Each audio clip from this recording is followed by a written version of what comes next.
cup at a time. Yeah, this is tea time. Yeah, making a difference. One cup at a time. Tea time. So be sure to grab your tea, grab a seat, and tune in to Miss Liz. Tea time. Making a difference.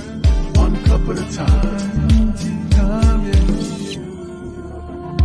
Tea time.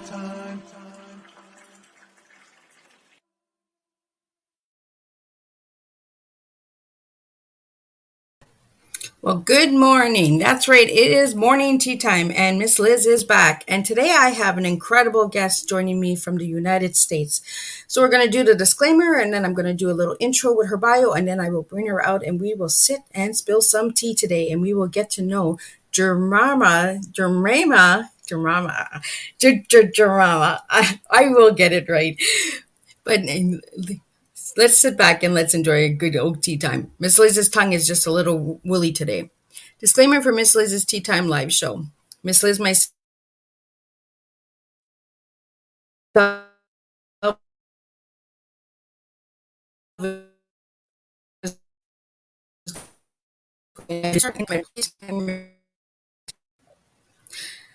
we are having some technical issues.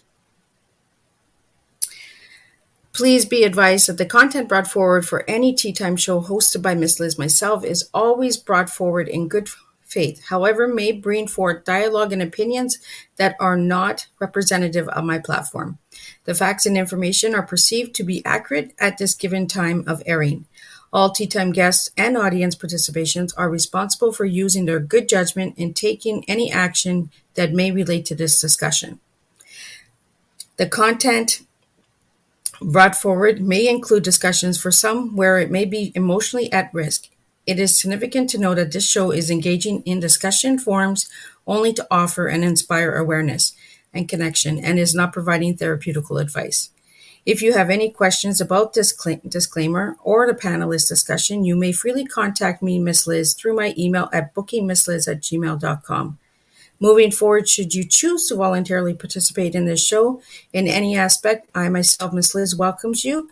Should you decide that this show is not made for you at this time, I respect that wish and see you at a later show at a later date. So I'm going to bring the guest in and then I'm going to do her bio while she's sitting here. So if I have any trouble saying anything, then she can tell me if I'm saying it right or wrong. So I'm going to bring in Jurema. Did I say it right? Jurema. I need the Jurema. So, Jurema, I'm going to just do a little intro. I'm going to read a little bit of your bio. And for anybody who would like to see the full bio, please check out Miss Liz's Tea Time Facebook page and LinkedIn, and you can find her full bio there. But Jurema Gorham affirms Burst into Books is an organization that is rooted in instilling our children with the essential tools to grow academically. A lifelong learner, Jurema has taught professionally since 2008, working with grades K to 12, seeking inspiration along her professional career. Jurema stays in a student mode all the time. When she was pregnant with her son, she yearned for advancement in her career. So Jurema decided to pursue her first master's degree in educational leadership. She moved from elementary education to high school, teaching at her freshman level. So for more on Jurema, you can check out her full bio again at Miss Liz's Tea Times Facebook page or my LinkedIn page. So I'm going to turn it over to Jurema, and we will see what Burst into Books is all about this morning. Thank you so much for having me, and I just appreciate this anytime to have conversation. So my platform, Burst into Books, really came from two places. As you read, I'm an educator, but I'm also a mother, and I'm here in Chicago, and part of I would say the main inspiration behind Burst into Books is just creating a space for all children to fall in love with reading. When I was maybe I would just say, as long as I remember, like I've always been intrigued with reading and the arts, and it's because of the exposure that I was given as a young child. And so when I had my own son, I wanted him to be a part of as many different programs that I could and get him a part of. And reading and going to programs that were representative of him and our community was really hard. We had to travel a lot outside of our neighborhood. There was not a lot of programs that I felt like he and his friends would just be engaged and be excited about. And so we actually, me and a few moms came together and was like, why don't we start a book club? Right. And so Versus a Books organization actually started with just that idea of having a book club. And so having this book club allowed us to be able to bring in other families and other educators to help make it come together. And since 2018, we've been doing that. And we've also, from that idea, have grown into a full nonprofit that not only does book clubs, but we do community events. We host author talks. I'm having a big festival at the end of this month. And again, it's all with the whole original passion of creating spaces for children to fall in love with reading. So where did you get the name Burst into Books?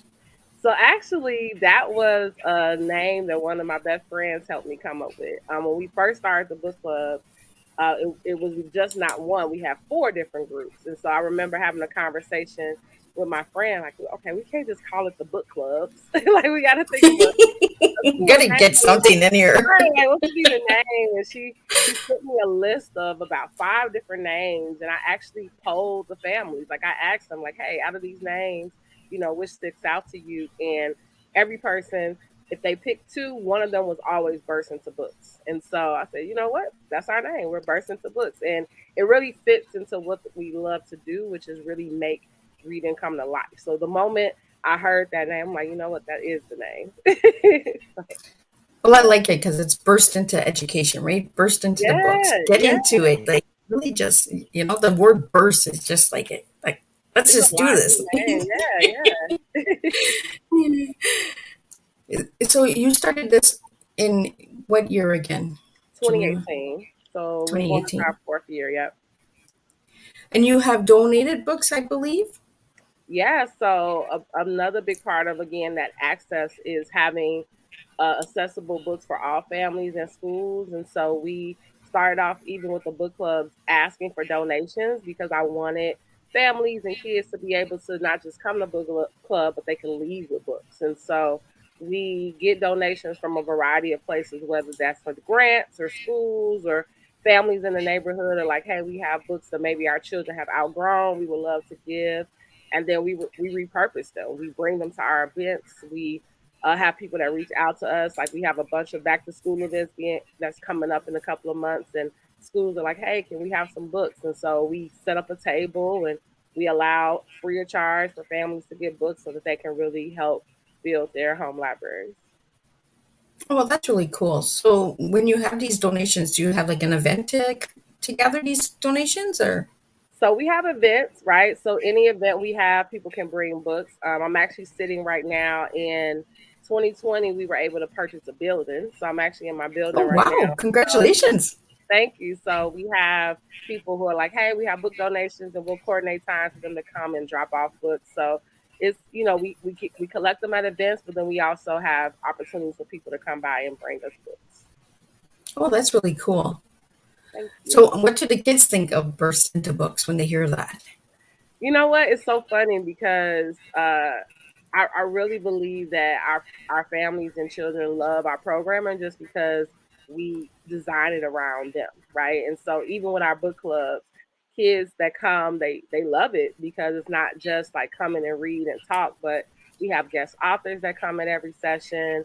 We make sure we have interactive activities for every book that they have. They help us in selecting the books that we read. So many of the books that we read are suggestions from them because again, if you want to get kids engaged, like have them be a part of the planning, right? So they'll Exactly. help us pick what the book should be of the month, and everything. They don't come. It's not like a boring space, and so I believe that has been like our magic pill to helping kids when it comes to reading because a lot of times when we are trying to get kids engaged, we're trying to force them to do something, whether it just being in community, them helping us to to find out what it is that they love so that we can help them see how reading is a part of that. Well, I find when we include the children, right, they're more engaging too, as they're not like, oh, I have to do this. But when you let them do it on their own, I find that they engage more. Yeah, yeah. And then when you just allow, I think sometimes as adults we're scared to just let them lead, right? Like, Where are we is going with this one? right, but I mean, like, this is, I mean, even me as, my background is in education, like, I co-created the learning experiences with my students, right? It wasn't like, okay, I'm the only one who comes to this space with knowledge that has something to say. Like, no, allow them to be a part of the conversation, allow them to have times where they actually take the reign, and you're more of a facilitator of learning, not like the forcing it down their throats. And so I think that when you create spaces where all of us have opinions that matter, and then also that we all have lived experiences that can help this topic come more alive, you get more engagement because kids are like, you know what, my voice matters in this space. Yeah. I like that message. My voice matters. It's really strong. It's a strong message out there. And especially for our children, we have to really encourage the children that they do matter, and their voice does matter. And like you said, we are scared of letting them lead. Even our own children were like, "Ooh, where are we going with this one?" And they're like, "Trust me, mom." And I'm like, "Oh, I don't know about this, but let's go with it, right? Let's go with the flow." It's Yeah, like that Mother's Day morning, right? When they bring you like their homemade breakfast when they're so small, like you have like Fruit Loops Cheerios and you got a raw egg and everything, and they're just creating, right? So you just like yeah. take a bite. I love it. And in them creating their learning, right? And Yeah, so to that point, my son, he has got this, like, my mom loves to cook, so I know that's where he gets it from. I like to cook here and there, but he loves to cook. And so he'll come to me like, Mom, let's do this recipe, and I'll get the stuff, and just allowing him to read through it and do it himself. And even if I'm watching him, like, oh, he shouldn't have poured that first, it allowing him to make those mistakes, you know what I mean? yeah. Because what ends up happening is then he's like, oh, Mom, I shouldn't have did that. Right. So then when you do it again, you're not going to make the same mistake again because you actually did it versus me every moment wanting to interject, like, no, don't do that. Don't do that. Don't do that. Don't do that. Like sometimes it's through taking those risks that they actually can But I think learn. that's like a parental instinct, right? Yeah. It is a Yeah. parental instinct, but I think But it's like that a when we parental want, instinct, right? Like we're like, no, you know? Yeah. it is an instinct, but So I think that we do, also can stunt learning when we want to dictate every part of the process. now would burst into books. Do you do recipe books with the kids? So really, really interesting question. We don't actually, but we do Oh, have a farmers market that we hold here, and so and the reason that farmers market came around was because I'm really big about holistic yeah. health, and so just as much as I care about your education, I care about your well being, and if you are not healthy, you're not even in the right space to be able to learn. And so what we did start doing with the farmers market is that we did start doing some virtual cooking classes. So we would take some of those things that we are selling at the market or growing in our garden and actually would do cooking classes. So a recipe book might be on the horizon, but we don't have it yet. I just planted a seed. You did plant a seed. Yeah, because I find that recipe books are a challenge to read, especially for the younger children, right? Because they see the numbers and then they see the words and they're like, "Oh, what is this? Like, is Hmm. this a Hmm. math question?" Like, and then the science of the mind and everything. Even as adults, sometimes I look at a recipe and I'm like, "What? How do I do? What? You want me to do that? You want me to sift? You want me to do that in that bowl and then that bowl? Like, what's the difference? Put it all in one bowl, Right, you know?" right, right. But I really enjoyed the topic burst into books because bursting, we don't hear that word enough, you know?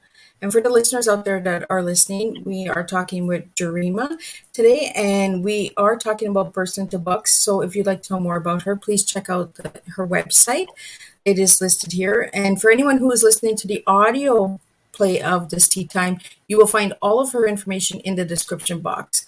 So you will be able to find her. If you can't find her, you ain't looking. So, or you can reach out to me, Miss Liz. So, Dreama, I want to get into a little bit on you as an individual. What was it so important about reading and education for you as a little girl?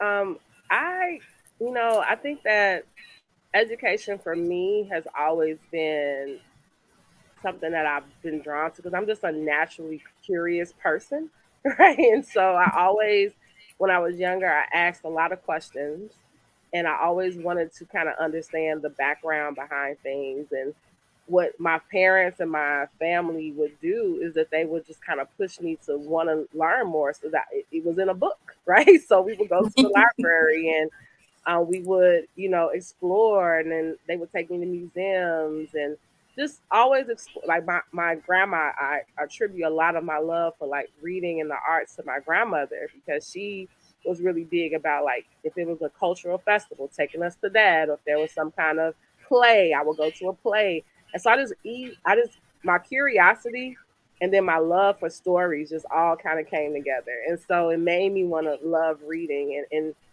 in turn I love school because I got to read. And so I didn't look at reading as a punishment or chore. It just was a part of my everyday. And so I early on learned that, I can learn so much about the world and never get on a plane, right? Like I could read a book and learn so much about what's happening around me. And naturally it made me want to travel and do these other things. And so when I always loved working with children, and so I knew I wanted to do something with that. But when I was younger, I wanted to be a pediatrician, and I think it went to Oh, that whole idea of like helping kids and helping families. And I loved my pediatrician growing up too, so that probably was a part of it as well. And then as I kept going on, I later got a job tutoring and I really loved tutoring. And so I later found out, like, you know what, actually, this is more of my draw. And so, ironically, I became a science teacher over time. But oh, right, so I think that whole like love of science and teaching and all of it meshed together. And so, I think I bring all that up because a lot of times when we are parents, we're trying to figure out how do we get our kids to love reading. And it wasn't because I was in a house full of a bunch of books, but I became a house full of a bunch of books because my family just took me places and explored, and it made me have opportunities to explore the world. And because of that, it made me want to read more and it made me want to understand more what was around me. We this was before like YouTube and all these different things. So if you had to find out, you had to actually go and research it and find it. So that is what helped to build my home library. And so I try to do the same thing with the kids in our program and even in my classroom. Like naturally kids are curious. So you just yeah. have to continue to put things in front of them that they will want to learn more. You don't have to force them to learn. They want to know why, right? If you think about it, when they were younger, it was probably the thing that drove us crazy, but they're like, why? Why? Why? Oh, Why? that famous why. But a lot of times we want to shut down their whys, their Yeah. curiosity, and then we're mad when they don't want to read and they don't want to do things. Well, you're shutting down that curiosity, and so I think for me, reading is just about getting the answers to your questions. You know. And you kind of surprised me, Jurema. When you said science teacher, I was like, I didn't think that's where she was going. So you kind of shocked me. I was like, "Ooh, science teacher! I got a science teacher on tea time here." So, what is it about science that really intrigues you? Same thing. I when I first started teaching, I actually I started in kindergarten. And kindergarten, because I love the kids, like the little kids. I'm like, ooh, they're just naturally curious, right? And I got an opportunity the following year to teach middle school. When I got to middle school, many of we are departmentalized here. I don't know if it's the same way in Canada. So you have like four different teachers. So you have a teacher that Yeah. teaches reading or math and all that. And so not many people wanted to do science, and I took the challenge, like, okay. But then I actually ended up realizing that I love science because of that. Science is everyday life, so it was easy for me to be able to teach a topic that helped kids just explore their everyday, like we're reading this in the textbook. Like this is where you see chemical reactions. Like did someone cook breakfast this morning?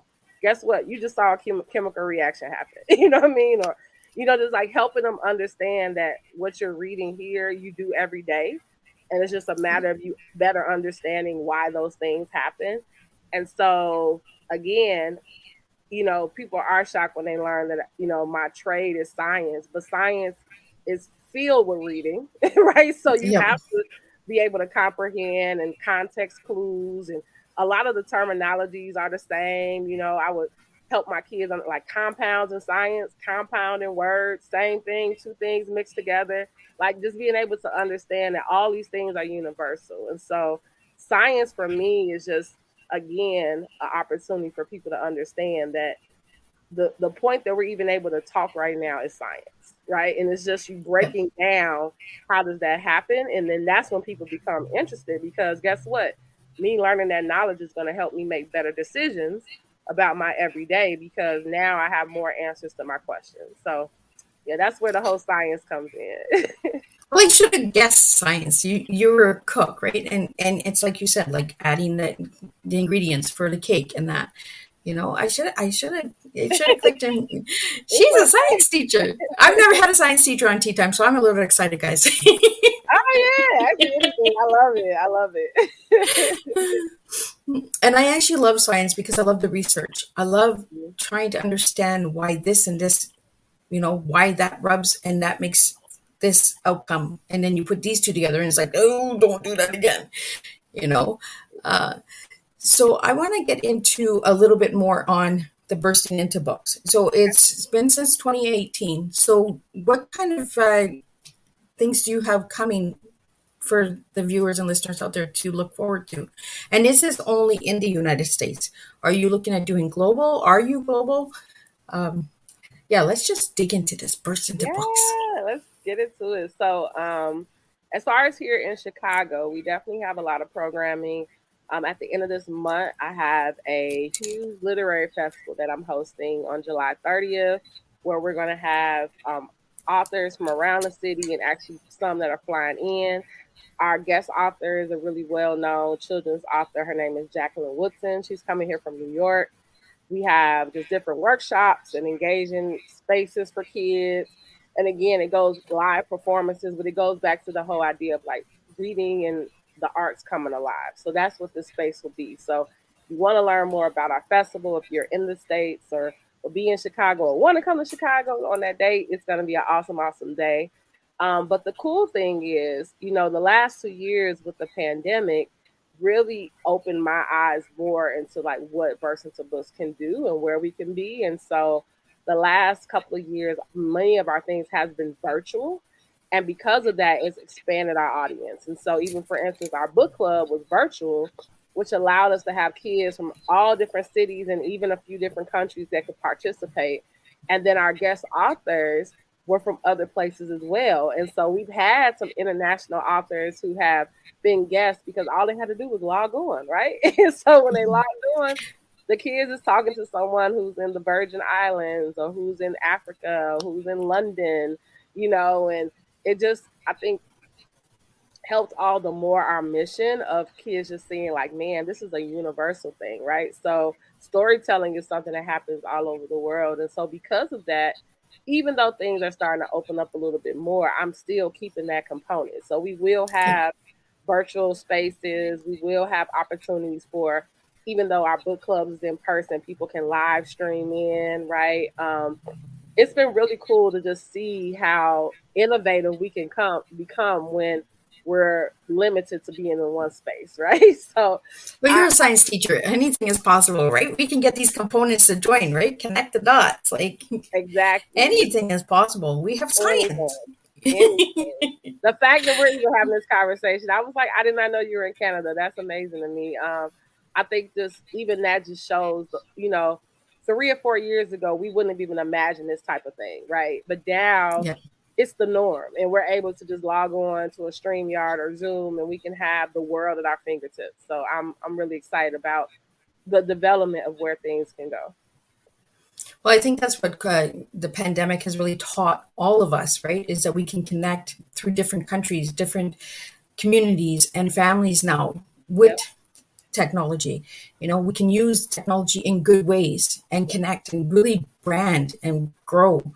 Uh, it is truly amazing. Like I look at the pandemic as a time of growing and planting a lot of seeds in different Yeah. areas that we Yep. would have never been able to had it not been for the pandemic.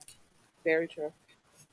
Very true. So you have taught from kindergarten to grade 12. What is your Mhm. favorite grade of teaching? Oh, that's so difficult to say. Um, I love them for different reasons, different. But I would say the grade that I've loved the most, that not many people tend to say they love, is middle school. Oh, that is surprising because a lot of teachers are I don't struggling like with middle middle school. school. They're like, that's where the attitude starts coming in. That's where, And it's so kids funny are turning because for teenagers and yeah, and my son, he'll be in sixth grade this year. And so it's so funny for teaching middle school for a number of years, and parents will be like, oh my gosh, I could just see the shift in a year, right? From this fifth grade to middle school. And it's because so much is happening inside of a child, not just outside of a child, right? So inside we got puberty going on, we got hormones, we got yeah, cognitive stuff happening, we got all these things happening on top of you're in a new grade level, right? And so now school is getting harder, things are getting more complicated. And so I like middle school because I feel like it is a transitional time of life. I feel like it's the time where it's kids are really trying to find who they are. And it's not just about, you know, do the teacher like me or do my friends like me? They're trying to figure out everything. And I love just not just teaching middle schoolers, but talking to middle schoolers, because middle schoolers are just really trying to figure out figure themselves, themselves out, right? and so that it's an interesting time. It's a time Yeah. where yeah, you got some attitudes, but it's not because they just want to be mean. I mean, you'll be frustrated too if you didn't understand what was happening to your body and everything else around you. So you probably would be a little upset as well as a middle schooler. So I give them grace. I understand the middle school time of life. Well, it is, right? It's a transition. And I don't know how it is in the United States, but in Canada, they usually go to a different school. So that's a Mm-hmm. whole different transition as well, right? Because you're in elementary school and then you go to middle school and it's a whole new look, Yeah, a new building, new teachers, new friends. It's a lot of transitioning time. So that I give them a high five for the attitude because I'd be like, yeah, I can't do this. Like I want to go back over there, you know? exactly, exactly. So So, and their whole body's changing, everything. communication's changing, like the whole environment has changed, right? So I don't know if that's how it is in the and, United and States. we start treating them different, right? Like I Exactly, right. even for my son, so as a parent, I'm like, okay, I get it, and as a teacher, because he's like, look, I'm the same little kid that a couple of years ago you all wouldn't let me do anything, and now 2 years later y'all think I should know everything, but then you get mad when I act like I know everything. Like, what's going on? So they're really trying to figure out, like, am I a kid or am I an adult? Like, which one am I? Yeah, because one day we want them to know everything and then the next day it's like, no, you don't know Right? You it. don't know anything. What are you doing? But two days ago I knew everything, you know. And I think it's a lot of adjustments for parents as well, you know. And being a parent and working with students all the time, that's got to be hard as well because then when school is done then you have to go home, right? So there's a lot of Yeah. adjustment. I find that teachers don't get enough credit. They are the hardest workers out there worldwide. Like teachers are the heroes. Like they go through a lot, you And know. it's And I never want to really off, and it's never an off button. I think that's the thing that I will always explain to my friends. And now that I am doing now this full time, but I still work in schools and I'm always around kids and families. It's just like understanding that certain jobs you get to clock out. You know what I mean? As a teacher, you don't clock out. Even when you're not teaching, I'm grading or I'm planning or I'm, thinking about the conversation I had at school about my kids that I'm gonna see in the morning. You're never off. And so I think yeah. that summer, like, oh, you get the summer off, but like even then, that's not really rest. It's an opportunity to not be all the way on, but you still are on. And so I think that, as you said, teaching is such a, and it's not just about teaching. Like, they're therapists, they're big Yep. sisters, there's so many different things. And so yeah, the teaching profession is definitely what I realize is I think an American thing, to be honest, because in reading and in traveling, there are spaces where teaching is a very revered profession, right? Like people do understand that teachers add to society and are really big to what's happening. Oh, I think that the lack of respect in some cases is more location, not universal. I've realized. oh, well, that's really interesting that you mentioned that because I feel the same way that some countries are giving to teachers really high value. And other countries, it's just like, well, you're just a teacher. Well, yeah, but I'm a teacher that's working with your child, and then I have to go home and work with my child. And like you said, summertime is not really summertime because you're planning for the next year. You're preparing for the next session and the next season with the new set of children, and students. So, for a message for the children that are listening to Tea Time and that will watch the replay later, what message do you have for them about Burst into Books? That Versatile Books is really an organization that was designed with every child in mind. Just that my initial statement is that your voice matters, and so I really try to help students, and whether I'm in the schools with students or just like our readers in our program, understand that books are just people telling their story, right? Like they had an imagination and this character came to life to them and they wrote a story about it. Or historical fiction is just someone telling their story. And so again, your story matters. And so I try to encourage them to know like your story matters. You should be an author. You should write a book. You should, tell your story, whether you feel like writing your story, rapping your story, reciting your story, acting out your story. If you are in technology, creating a video about your story, like your story matters. And so letting students know like we're just reading someone else's story, but eventually the world needs to hear your story too. Oh, I love that. I really love the way you put that out there because it is true, right? We read other people's stories, but at one point we have to put our story out there because our voice does matter. I really love that. That's a really strong message out there for all of the listeners and viewers that are watching. Please put in the comments where you're tuning in from because I'd love to hear where you're tuning in from. I want to thank Caroline, my ambassador sister from South Sudan. She is joining us, and amazing lady. I will hook you two ladies up because she also works with students. She's also, I believe, a teacher or an educator in South Oh, Sudan. So I awesome. want to connect you. She does have a school as well that I think that she's helping out. So I think maybe some of the books might help the kids over there in South Sudan. So this is what we do: is we connect through tea, right? We spill the tea and we connect and make a difference in the world. So I want to get into what is your tea, Jurema? Yes, yes, yes. So I was like, I don't want to take hers, right?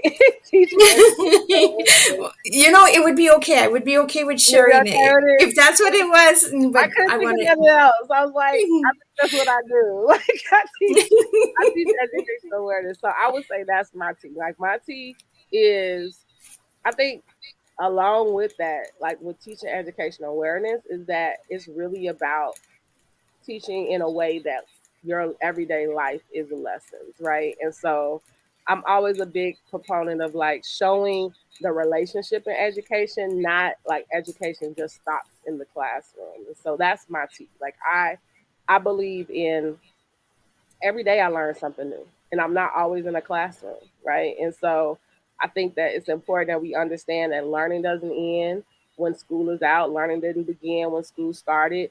Also, that reading doesn't end when I close a book. Like I read all the time. Like I'm surrounded by stories and literature, and the news and music is, telling me all the time. So I think reshaping how people view how you learn, right? I think is my tea. Like being able to show people that you know, just because I didn't necessarily go to school for this thing doesn't mean that I'm not an expert in this thing. And also, just because I went to school doesn't mean that I stopped learning, right? So, I'm always in student mode, as I said in my bio, because I believe that every day, if I don't look for it, I'm going to miss the lesson I'm supposed to learn that day. So, I think we're learning all the time.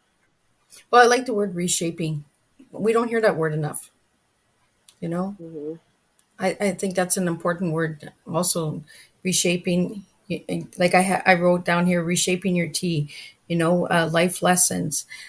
So for Hmm. you, you mentioned teaching educational awareness, and I'm okay with you taking that T because that is exactly who Thank you are. you. You Thank know, you. we there's not only just one teaching educational awareness T out there. There is many different T's out there, and for Jurema, that is her T, and I'm okay with sharing that T Thank because you. that is exactly who you are, right? Because as a little girl, you loved teaching. You were into the, where could I learn? How you were curious, and Hmm. educational awareness, like you're in the educational system right now in the present, and the awareness for the future of staying connected with the book, staying connected with reading, staying connected with science, cooking, recipes, and stuff like that, and growing. So that is your T. Like, and I love it that I'm sharing it with a science teacher because I love science. So I'm just like that little goofy girl, right? Oh my God, science teacher.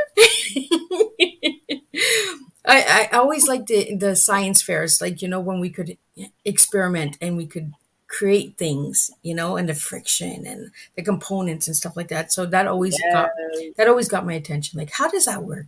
How come that if you rub that and rub that together, then oh my goodness, look at that, you And know? changing variables, right? Like, oh, it works this way, but will it work when I do it this way? All that stuff. Yeah, and then if I do it this way, oh, Right. you know? And then we just write a conclusion. We just don't do it again. We just won't do that again. Yeah. But if you don't try, you don't know, right? And I think that's what Exactly. science really teaches us is if we don't try, we won't know. Yep. If we try a little bit of this, okay, that gives us a better result. If we put a little bit less, that gives us less of a result. So science is really important. I find that that's one of the educational classes that I find that is not really out there. We don't hear a lot of science teachers talking or talking about experiment or stuff like that. Even like with medical stuff, we don't hear the science behind it. Like, why does this and this have to work together? How does that result in this? So And the yeah, I'm sad really thing is that, you know, when we stop exploring, we stop advancing, right? So I don't, we hear a push all the time in America that there's not enough people in STEM education, or there's not opportunities. Like, a lot of us outsourcing our work and all these different things. But at the end of the day, like you said, when we go back to education, I would say, I'll just speak for us here in America, here in Chicago, science is like a secondary subject. You know what I mean? Like, reading and math is what we kind of really push up. Science is, just kind of throw that in for 30 minutes here and there. But however, everything about our world, even what we're doing right now, it took someone who had innovation, who yep, put together their background when it comes to building a computer, to create a program that now allows us to do this. Like, if we had no science, we would have lost communication during these last few years. And we need kids to have opportunities to explore and test out, because guess what? We need to go beyond this. Like, there needs to be something beyond this, and the only way we can get beyond that is if we're preparing kids to do it. But I think that, unfortunately, there's not a lot of investment in it, which is sad, because I mean, even a pandemic, we need people to create medicine and and vaccinations and all these different things. And if we don't have the science behind it, then we're exactly. not going to survive. So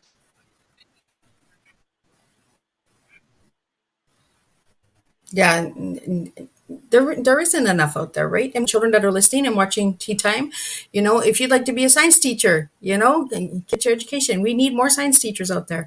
Yeah, even in Canada, I find that there's not enough science teachers, and we never hear from science teachers. So I'm just going all science geek here it's all right. I because love it too. I I love it all. because I think that we need to really open the minds, really get involved. You know, get connected, touch things, feel it, textures. I know with science, touching is, the friction, rubbing your hands together, that's science, tapping is science. It all works together, and we need to start really opening that mind and that conversation on what intrigues you about science, what scares you about science, because some people are scared of science. Why are they scared of it? Is it because they don't know it, they don't understand it? Well, let's teach, let's educate you on it. Don't be afraid of it. If you don't try, you don't know, right? So Right. so I want And to we end up, like, history repeating things, because science exactly, right. science is about patterns and data, and like even when, not even just with the pandemic, because I think that's just like the most recent thing, but just even in everyday decisions, science is their job is to research and to test and to test and test. And the reason is so that you can make more educated decisions the next time, and so I think a lot of times we live in a world where we should have free choice and there should just be, you do what you want, and that's true, but you should also understand the consequences with it, right? Like you could be able to do whatever you want, but do know when you do this is probably what might happen, right? Yeah, And for whatever reason, we don't want to know the possible outcomes, but that allows you to make better decisions and it allows you to see like why things are shifting in the world, weather, climate, I mean, food, all these different exactly. things, if we, even making policy changes, like if you actually put this into effect, we've seen when you do this becomes the outcome. So I think just, I don't know, we're in a world where we like to be like, I'm my own boss. I like to make Mm, our own decisions. And we yeah, feel like science and information is limiting. But I yeah. believe it just gives you more possibilities of what could happen and you just decide which one you want to do. But don't act like the evidence isn't there though. Well, right, and it's like making a choice. There are consequences. Like you're making this choice. You better be ready for that consequence. Exactly. It's just like education. If you really want to pass that test, you got to study for that test. You have to take the responsibility and ownership of that growth and of that change and that choice. you know I find that today's society is a lot of people are like, I have freedom of speech. I can say what I want, do what I want, but I don't care about the consequence.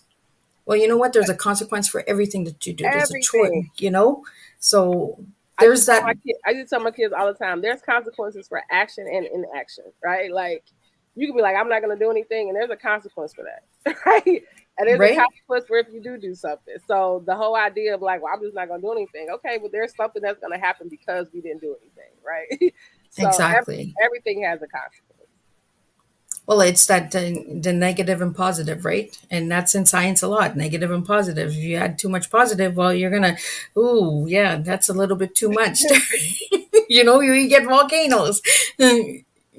So I want to get into a little bit more on the bursting into books. You have an event coming up July 30th. If you could tell the listeners out there a little bit more about that event and how they can tune in and how they can help support that event. Yes, so if you visit our website, if at the very top there's the Wow Lit Fest, it stands for Words of Wonder Literary Festival. That's on July 30th. It will be from 11 a.m. to 5 p.m. Central Standard Time here in Chicago. That festival is going to be a day. That's like a yearly event for us. So if you're not able to come this year, hope you can join us next year. But at that event, we're going to have live performances from local artists. We're going to have writing and illustration workshops. We have a youth and family area. We will have wellness and resource areas. We have authors that will have their books there for sale.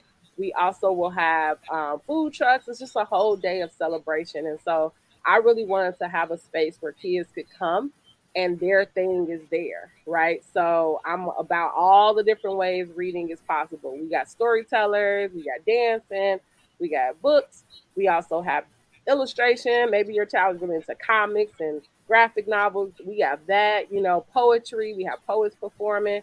I just want them to just see like what's the thing that's gonna click for them. And when it clicks, they'll want to continue to do it, right? And it is curated for all ages.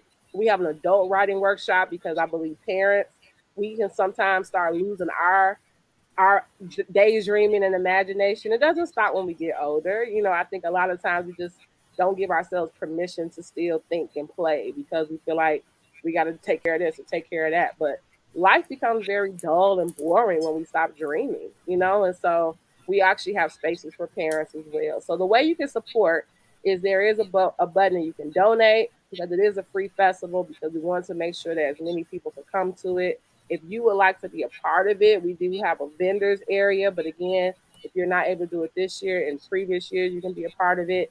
And then again, we're going to be having these events all throughout the year, like other virtual story times and writing workshops. And so if you are listening, like Sedan, I got really excited about that. Like I would love if we did some kind of like event that brings the worlds together so kids and families can see that, I'm always open to partnership and collaboration. So we can continue to think about ways we can dream bigger. So visit, learn about our festival, but also contact me, contact us.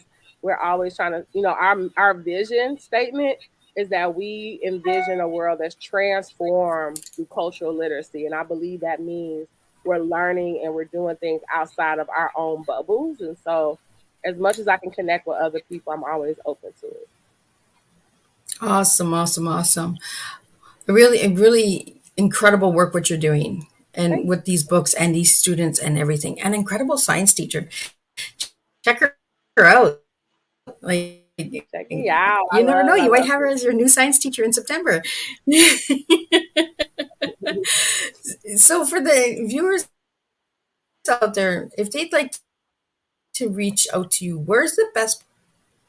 Yeah. So if you go to our bursinntobooks.org. Like we're burst into books on everything. So if you follow us on Facebook, on Instagram, we are burst into books.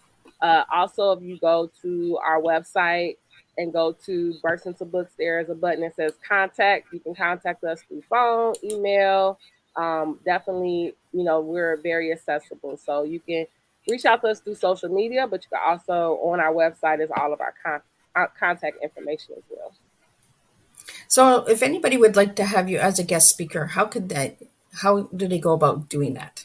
Yeah, the same way. I would just say contact us through our contact form, and then we will get in touch with you. I love like this. Like I love talking all day about anything that's about transforming communities and families and children and education as well. So definitely reach out. Let me know how we can connect. I would love to partner with anyone who is we're aligned in the work we're doing. So, do you have any plans in the future to have like a global event where you have like each different country? Or do you do like any self empowerment for girls or anything like that? Because I can connect you with a few people. Hey now, let's do it, Liz. Yeah. I would love like my vision, right, is that, even with the literary festivals, people will know like I'm a big visionary. So I'm like, ooh, this is this year one day, but we're gonna have a 2 day festival, we're gonna do this. So my vision is that it will continue to grow. And I definitely would love to do some like empowerment things. We actually had a which we're gonna bring back in 2023. We used to host a girl and boys like empowerment event that was really around um, just building community amongst our youth, right? And so I definitely want to bring that back. I will be open. We had some people when we did it who was in other cities like, oh, you should come here with it. And so I'm definitely open to traveling to other spaces and even bringing the world to us. So yes. Let's get the ball rolling. Keep Oh, planting. awesome! I am writing like names down here. I'm like, oh my god, yes, connect her with her, him. Yeah, Like, I love that. I enjoy connecting people because I find that once I connect you guys and I leave the conversation and whatever you guys decide to do, then that's on you, right? And I think that that's what we need is we just need that push sometimes or that string, that invisible thread of here, connect with this person, that person, and sometimes that's all you really need to do is, draw your line and then remove your line so that the line can continue in a different path, it's taking and giving, so we have to really start giving more and taking less, you know because we have to start giving stronger messages to the children out there. And I really encourage everyone who is listening now and watching the replay later, check out Burst Into Books. It is truly an incredible organization, and you are truly incredible, Jurema. I am trying to like. I'm over here like I'm You got Jurema. it. You got it. For some reason I'm thinking of the maple syrup that goes on. Oh yes. But you got it. You got it. And I want to also say I appreciate this, and I'm always big about connecting because I believe that we have our skills and our platforms for a reason, and it's bigger than us, right? And so, as much as possible, even with what I do, I try to connect people, network people, because at the end of the day, it's about the impact, not so much about my name or your name getting out there, but just like the impact being made. And so I appreciate you thinking the same way, right? Like, how do I use Yeah. my resources and connections so we can continue to keep impact going? Well, and I think that gives a strong message to the children out there, right? That we don't always have to make a big name for ourselves. We just have to connect and make an impact of changing lives together by just taking that 30 seconds or that 2 minutes and just say, hey, I want to know a little bit more. Okay, this is not my cup of tea. This is my cup of tea, And I tell everyone out there, it's not about Miss Liz. It is about the tea. It is about teaching education awareness that we all can make a difference when we start pouring and serving our cups, not my cup, your cup, because you can't serve my cup, and I can't serve Jermaine's cup, even though they are the same. We can't serve our cups the same, similar, but maybe different in a different way. And that's what education is all about, right? Is learning different ways and different aspects and different elements. My brain is just in science mode right now. I'm just like, ooh, can I Look, we can come back. We can come back and talk about science all day. So I'm with it. So for as a mom to mom, what message would you like to give to the children that are listening from a mom's point of view on Burst Into Books? So take yourself out of the Burst Into Books as the founder and executive director, but as a mom to encourage other moms and children out there. Yeah, I would just say to all the moms, fathers, that you know what, it really is about you learning together with your child. A lot of times, when I am thinking about my son, we are in protective mode, right? And we want to make sure we have the answers. We want to make sure that we have everything they need, which is important. But they also need to be able to see us experience learning something new. And they also need to see us experience that we make mistakes and what do we do to correct that. And so as much as we are guiding our children, our children are actually guiding us as well, because as we make mistakes and as we learn, we're able to, hopefully provide you with advice as children what to do better next time. And so what I would say to the children is to understand that everything our parents and what your parents do is out of love. And then also the same thing for parents, that it is okay to be humble and to show what we don't know, because we also then teach our children that it's okay to ask questions, and it's okay that even as you get older, you're going to still be learning new things. Because I think that we get to a point when we feel like we can't show that we don't know, but actually that does more damage than good to our kids, because then they feel like they get to a point where if they don't know it, then maybe something's wrong with them, right? So I'm Right. always trying to encourage our families that we're all learning together, and it's okay that we sometimes learn from our kids, and sometimes our kids are going to learn from us. But at the end of the day, we're all growing. Exactly. And it is true, right? We learn from both sides. Just because we're a parent doesn't mean we can't learn from our children. We have to really start letting them lead, and letting follow them for a few minutes and see where they go. Take you on an adventure, you know, um, and getting back into recipes, like the science of cooking. I see Cooking something coming together, with burst into books, right? The recipe right? collection.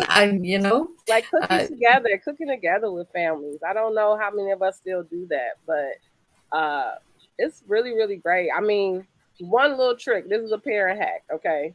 So my son, he's at that age where he explores when it comes to food, but then he sometimes get in a rut with like, I only eat this. I'm not trying it. I'm not gonna try that. But if your child cooks it, they're gonna be a little bit more open to trying it because they feel some ownership in making it. So there's been things where I want to get my son to eat certain vegetables or try a certain type of meal. And if we just went out to eat, he probably wouldn't eat it. But if we made it together, he's more open to it. So I think a lot of times just having our kids be a part of the new experience versus just being like, oh, we'll go to this restaurant. But I think yeah. cooking together has multiple purposes. Well, it also brings that connection, right? It makes the child Mhm. feel important as well because mom and dad are taking time to actually, pass the flour, pass the sugar. Yep. Oh, let's see what you're going to create. And sometimes they might surprise us. They might put stuff together that we might have thought, ooh. And then we're making that face. We're like, ooh, I don't know. Right, right, I don't right. know if I want to try that. But it also opens up that connection and that bonding time. Like you said, it's more than just cooking. It's that actual family time, and I think we need that. We're struggling with that. As much as the pandemic gave us time to connect virtually, the family bond also grew during that time as well.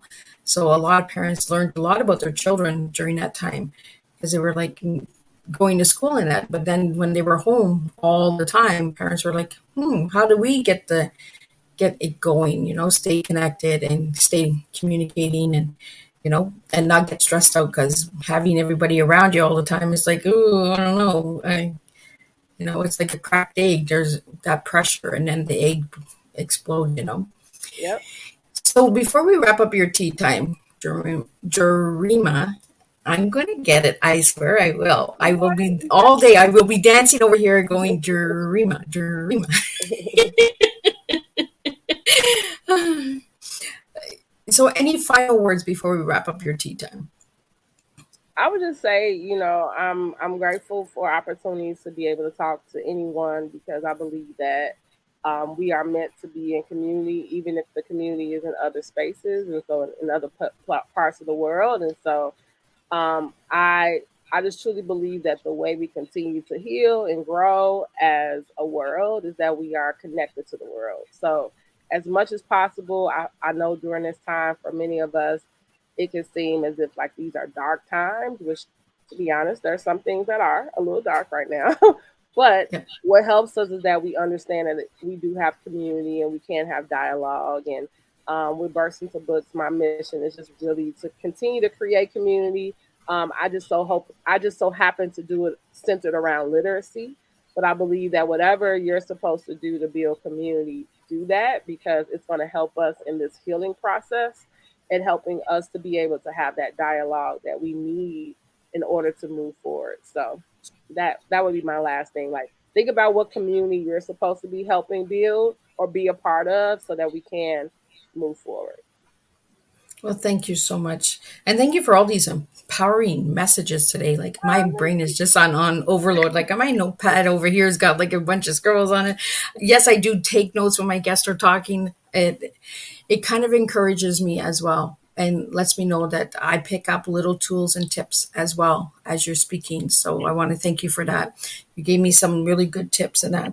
So life lessons, reshaping your tea, empowerment, building community. These are the messages that I got today with your tea time and I got from you sitting and enjoying tea with me. And I want to thank all of the viewers and listeners that have tuned in and who will watch the replay. Please push hashtag replay and let me know where you're tuning in. If you have any questions, you can reach me, Miss Liz, on my Facebook page or all of my social media platforms. If you'd like to connect with Jurema, check in the description and check on my Miss Liz's page. Her full bio is there. All of her information, connections, all of that stuff is there as well. And it is really important that we keep teaching educational awareness, that we keep opening and sharing our stories. So before we wrap up, we have just less than 2 minutes here. I want to ask you one question before we close up. Okay. Have you written a book? You know what? You're dropping all the seeds. I will have a book that comes out this year. So it is in the process, but I have been more and more within the last few weeks nudged more with that question. So it just means I'm supposed to put the pedal to the metal, okay? Awesome, awesome, awesome. And thank you so much because I will grab a copy when that book comes out. So let me know when it comes out. Thank I you. and I encourage everyone to check out Burst into Books. Check out her website. Check out her event on the 30th. And again, thank you so much, Jurema, for joining me today for tea time and sharing your tea. Teaching education awareness. Let's keep teaching. Let's keep sharing and let's keep flowing. So if you would like to be on Tea Time with Miss Liz on Sunday, because my Thursday shows are full, if you'd like to be on the radio show with Miss Liz, you can reach me at bookingmissliz@gmail.com. And I will see you guys this afternoon for the second tea time. That's right. We have two tea times today. So The next one will be at 3 p.m. with BJ Taylor, and it will be an audio tea time due to protection issues. So, but it will be an interesting tea time because we will be talking about the Borderline series. So there's a lot of things going on that border. So we need to speak and talk about it. So again, thank you all for tuning in, and we will see you at 3 p.m. with BJ Taylor for a new tea time to spill the tea. Thank you.